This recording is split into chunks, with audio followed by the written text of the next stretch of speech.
We've been using the web of human behavior to break human behavior down into areas, and then talking about why men and women think differently about different parts of life.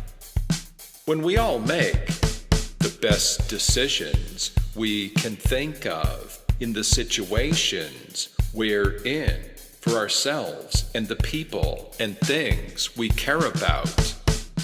We make different decisions, but we all have good reasons for thinking of those decisions. Now let's take that another step and focus on just one part of one area of our lives: socializing and attracting romantic partners. We all have to interact with other people in order to meet people to have sex and have families with. What do men and women find attractive about each other? We're all attracted to people who seem to have a lot of what we need to have children. We're attracted to different things because we need different things.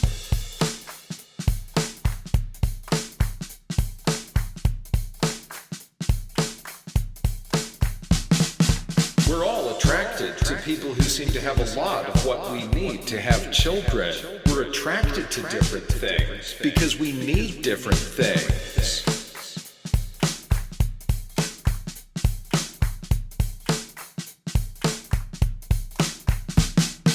If you're a male, what are you physically attracted to? Be honest. How about a slender blonde chick with big boobs? Okay, now that we've got that out there, let's break it down. You're attracted to your idea of physical health. Childbirth is a big physical investment for a woman, so the healthier a woman is, the better she'll be at giving birth to and raising your children. In countries like the US, we have enough food production and distribution that widespread malnourishment isn't a problem. Instead, we've turned obesity into our main food-related health problem. A slender woman doesn't have that problem. Breasts are the part of the woman the milk comes out of. A woman with big breasts looks like she can produce a lot of milk to feed her babies. That's not really how lactation works, but that's what it looks like to men. Our hair tends to get darker as we get older, so blonde people always look younger than dark-haired people of the same age. The younger a woman looks, the more of her childbearing years she seems to still have ahead of her, and the less chance there is that she already has children. The more years she can still have children, the more years she can have children with you. If she already has children, she'll devote a lot of her time and effort to raising children who carry another man's genes. So if she doesn't already have children, the more time and effort she can spend raising your children.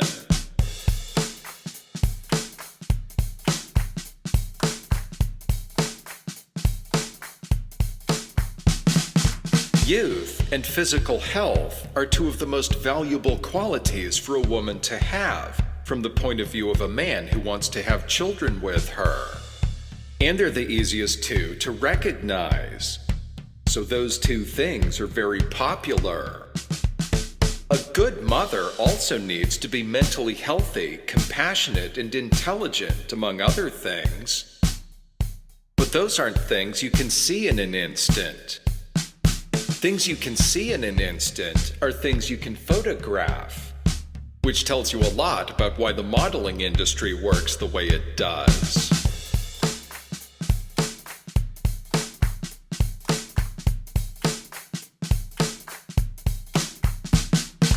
Imagine a slender blonde woman with big boobs stocking shelves in a grocery store. Imagine a slender blonde woman with big boobs enrolling in medical school. Imagine a slender blonde woman with big boobs in a bikini playing volleyball on a beach.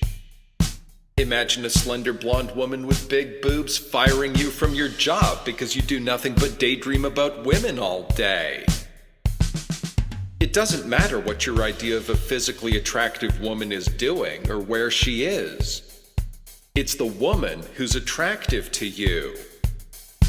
You can reproduce anywhere you go. The one thing you always need to be able to reproduce is a woman who's physically prepared to have your baby. In fact, if a physically attractive woman wanted to have sex with you right now, you could get her pregnant faster than you could get to know her well enough to figure out how mentally healthy, compassionate, or intelligent she was.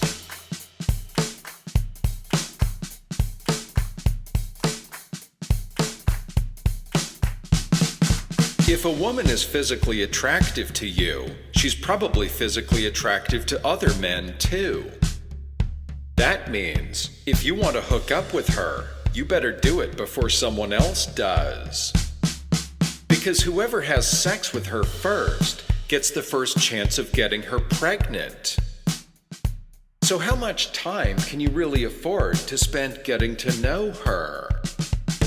If some other guy just wants to have whatever kind of relationship with her that will let him have sex with her as quickly as possible and then see what happens, if he's the one who gets her pregnant and you're not, he's the one who passes on his genes, whether she turns out to be a good mother or not.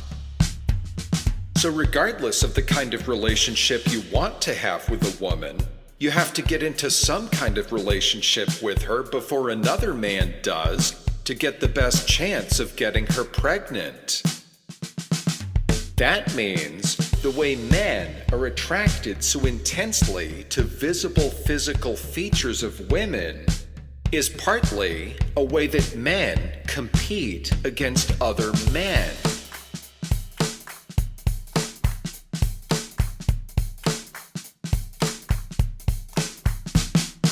A lot of physically attractive women get this on some level. Some have terrible personalities because they know that if you won't give them what they want, they can always find 100 more men who will. Some just act like they have terrible personalities to get you to stop staring at them. Some flirt with you to get something from you and leave it up to you to imagine where your relationship is going, even though it isn't really going anywhere. Then you leave your waitress a 50% tip and you never see her again. Some use their looks to cover up for something else. There's a joke that the crazy ones are the best in bed. If a physically attractive woman wants to start having great sex with you right away, when you find out a week or two later that she's clinically insane, you'll already have a lot of good feelings about your relationship. How long are they going to last? How much and how good of sex do you have to have with her to make it worth putting up with all the insanity you have to deal with from her? Is that her way of getting into a relationship where she can talk to someone who will listen to her? If you think about the fact that some women can't get the mental health services they need, so they resort to trading sex for amateur level help, or even just for the feeling that someone wants to listen to what they have to say, that joke isn't so funny anymore.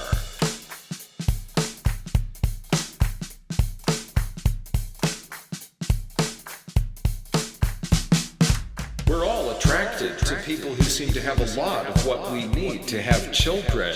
We're attracted to different things because we need different things.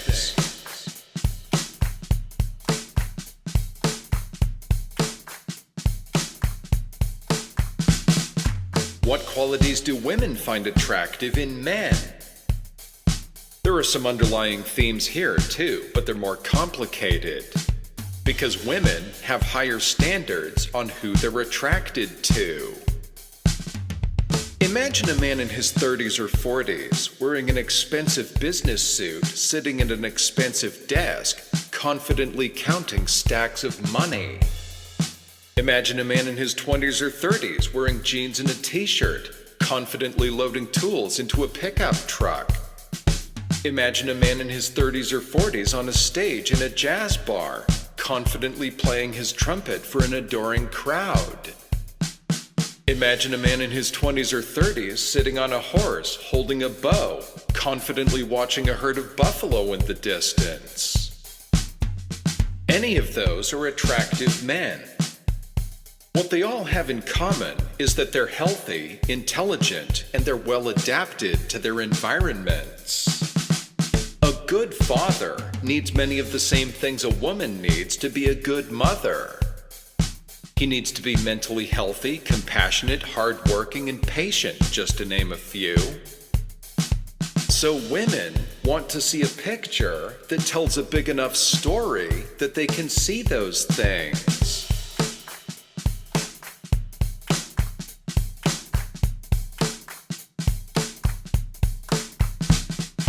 There's another type of man who's attractive to women, especially when they're in their teens and early 20s. They're the impulsive ones who take big risks as if they're invincible. They're tough guys who do what they want and won't let anyone push them around. They have some things in common with the other men, who are confident because they're well adapted to their environments. So it can be hard to tell the difference between the two. The big difference is that these impulsive guys look good in a smaller picture. They're attractive at first, but they can turn out to be bad life choices. Imagine a college football player sitting in a bar, confidently holding a mug of beer while he draws the attention of everyone around him with his stories of how his team has won every game so far this season.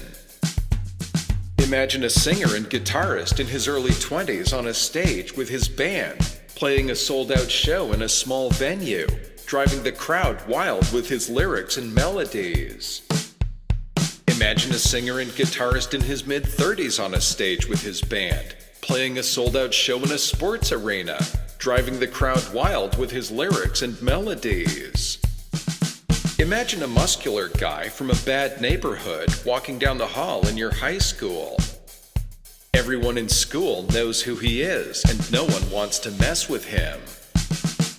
Each of these guys seems like he's on his way up in life, and he draws the attention of a lot of people. They each look healthy, confident, and successful like the other men. The difference is that the first group of men were carrying on what they were successful at, whether it was counting money, loading tools in a truck, or hunting buffalo with a bow and arrows. The second group of men seemed to have a lot of potential success still ahead of them. Since they seem well adapted to their environments, women who have sex with them now get to feel like they're getting a head start at mixing their genes with men who could be good fathers. At the same time, since these men are doing things that make a lot of women notice them, there's a lot of competition among women to have sex with them. Since there's a lot of competition, there are a lot of women who are trying to get to them quickly. That means a lot of those women aren't going to take the time to look for the bigger picture that shows they'll be good fathers.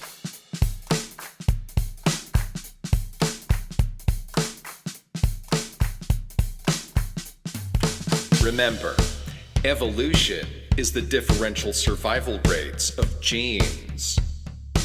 Genes are molecules that make copies of themselves.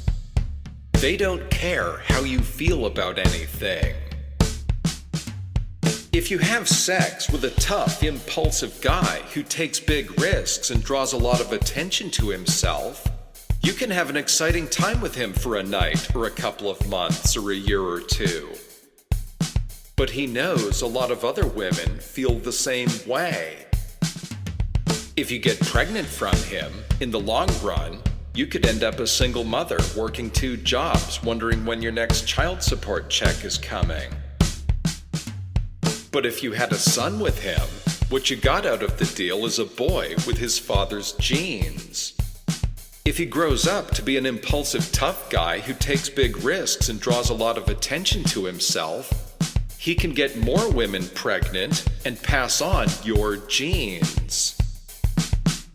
If you have a daughter with him and she grows up to be an impulsive risk taker, she'll be attracted to guys like that. She could get pregnant by one and pass on your genes.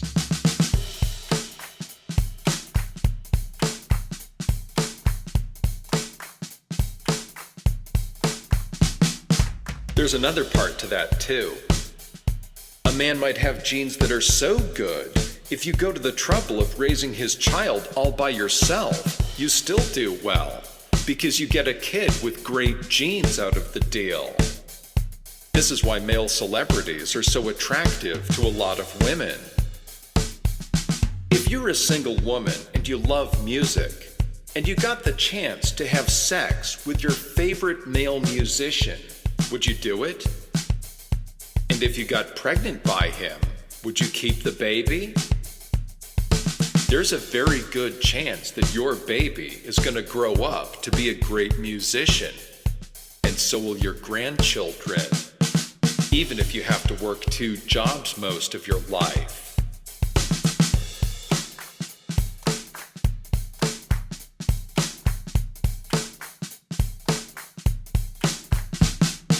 We're all attracted to people who seem to have a lot of what we need to have children. We're attracted to different things because we need different things.